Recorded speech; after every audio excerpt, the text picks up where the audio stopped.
Day 3 saw a big improvement in the weather, and it was the bikes which had the dubious honour of setting off first. Well, I'm not taking in the points for the championships. All I got to do is just hang in there and just finish, because I got a half an hour lead on the second act. So I can just finish. I don't mind losing a couple of overall positions. I can just stay where I am in the 200. I'll be happy, so I can take the championships in the bag. Van Niekerk had no chance of keeping the powerful pack of KTMs and Hondas off for long in these near-perfect race conditions.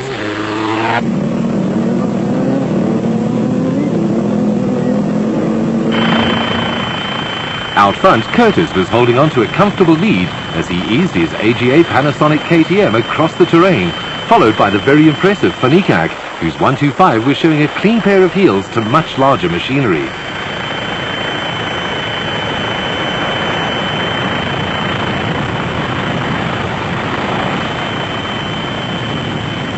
Sunny mornings also posed problems, as Karl-Heinz Holtz and Lance Tsutsui found out, riding directly into a rising sun.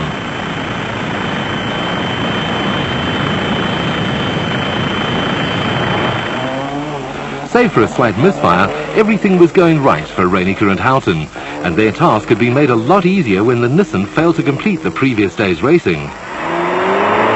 Rocky mountain passes characterize the Roof of Africa rally. Not only are they extremely uncomfortable, but they also need to be treated with caution, which the Birkin brothers display.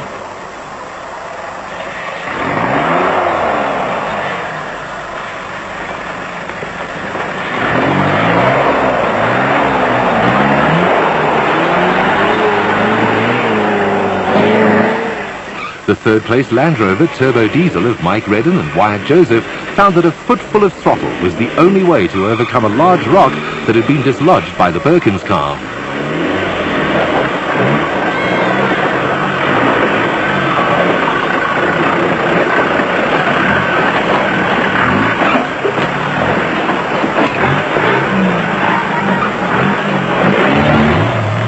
That rock, which had originally been dislodged by the Birkins, then moved again by the Land Rover, caused untold problems for the first of the two surviving racegoers.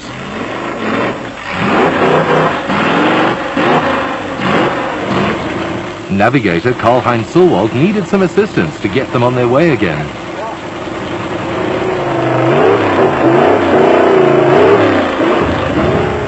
Niels Lemmer and Karel Leroux held 5th place in their Class E Toyota Hilux, but were a long way behind and were being caught by John Lambert and Eric Scholz in the other race go.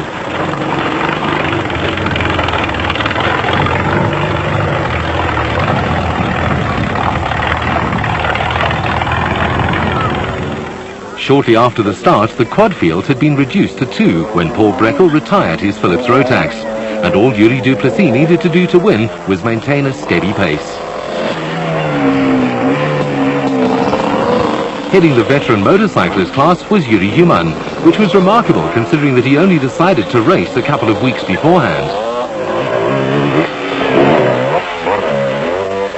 A new pass, Boilers Pass, proved to be an obstacle that no biker expected, nor needed after such a tough first day. What made it worse was the fact that the notorious baboons and slide your ass passes followed shortly afterwards. Without fail, every rider came to grief on this one and needed a rest stop before reaching the top. Van Niekerk took a tumble while Van Zitzwitz climbed it in a cloud of steam as his KTM overheated badly.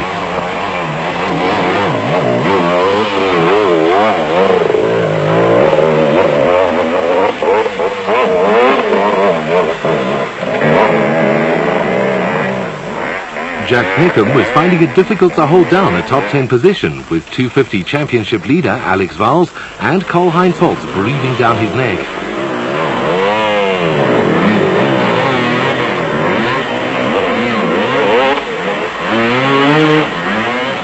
The large contingent of German riders quickly discovered that the Maluti Mountains are unlike anything they have to tackle during the European Enduro season.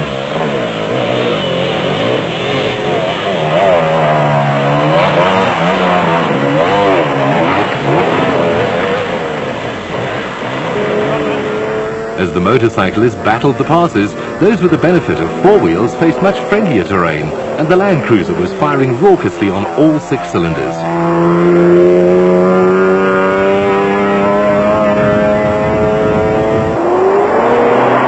By contrast, the Birkin turbo diesel sounded flat and unresponsive, but still maintained a fast pace as the Barberton motor dealers fought off the ever-present threat from Redden & Joseph's similarly aspirated Land Rover, which had been passed by the Sulwalds Raceco.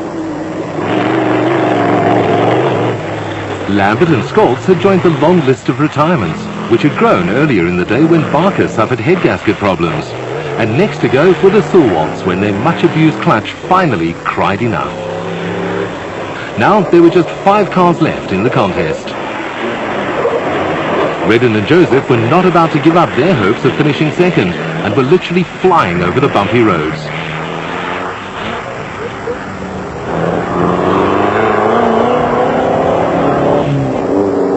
Making it 3 Toyotas in the top 4 were Lemmer and Leroux.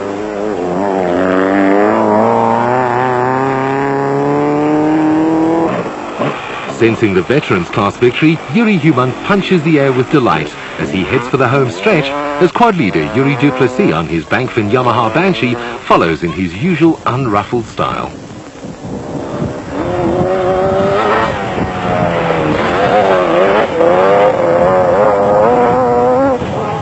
One more rocky pass separated Curtis from his first Roof of Africa win, and he attacked it with passion.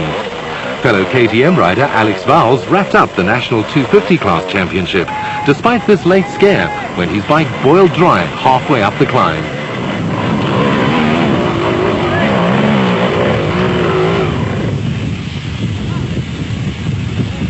Everybody got some water?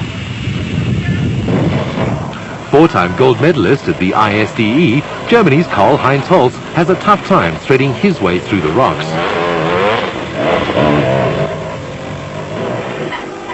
Once the rocky passes had been negotiated, the leading German riders tackled the short haul to the finish at Nasiru.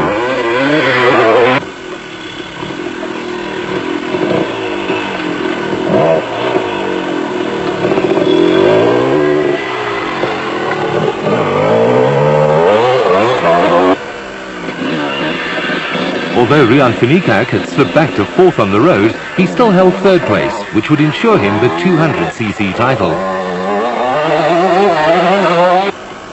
Another impressive German rider was Michael Mailhammer, who was not far behind Kawasaki's Jack Peckham.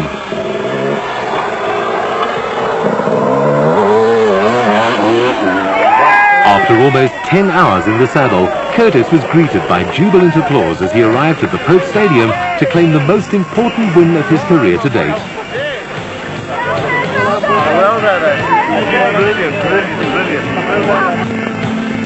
It had been a perfect ride from Curtis as he took the win by 22 minutes from Van Zietswitz and Finicak on the giant-killing Honda 125. I feel great. I can't believe I've done it. Done the roof. It's my 6th time. And I mean, with Alfie winning it every year, I thought it was an impossibility. But I've finally done it. I can't believe it. This was probably the most important win in the careers of Reinecker and Houghton. They had to win and did exactly what was required. Shortly after the finish, Redden and Joseph were excluded for a minor infringement earlier in the day, which left Toyotas as the only finishers in the car category. Dit klink eintlik onmoontlik. Dat jy moet 'n rally wen en jou oppositie moet uitval om 'n kampioenskap te wen en dit het wel gebeur. So lyk vir my ons geluk het gedraai na al die ongeluk wat ons gehad het hierdie jaar. Die geluk op die einde na ons kant toe gekom.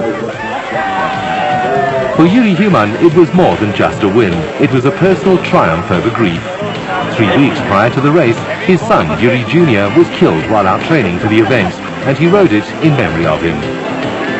Yuri Duplessis' winning margin in the quad class was over 2 hours after Van Deventer broke a back axle with 60 kilometers left. He drove in on 3 wheels, winning the Spirit of the Roof Award. Ja, dit was baie lekker geweest. Ongelukkig het die weekends bietjie geen spoed gehad, wat tot my voordeel was, maar dit was 'n baie lekker reisie. Moeilik. Gister met daai riviere het ek nie gedink ons aan die einde sien nie.